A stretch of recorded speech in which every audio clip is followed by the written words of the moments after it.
The following passage is taken out of Christ's Object Lessons, pages 403 and 404.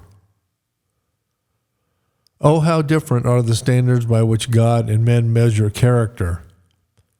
God sees many temptations resisted of which the world and even near friends never know. Temptations in the home, in the heart. He sees the soul's humility in view of its own weakness, the sincere repentance over even a thought that is evil. He sees the wholehearted devotion to his service. He has noted the hours of hard battle with self, battle that won the victory.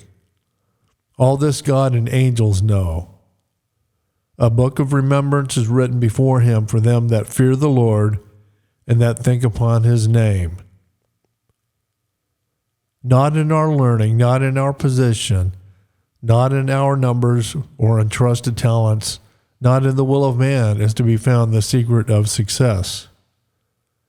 Feeling our inefficiency, we are to contemplate Christ, and through him who is the strength of all strength, the thought of all thought, the willing and obedient will gain victory after victory.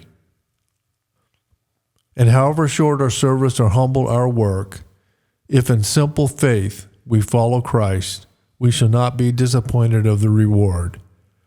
That which even the greatest and wisest cannot earn, the weakest and most humble may receive. Heaven's golden gate opens not to the self-exalted. It is not lifted up to the proud in spirit.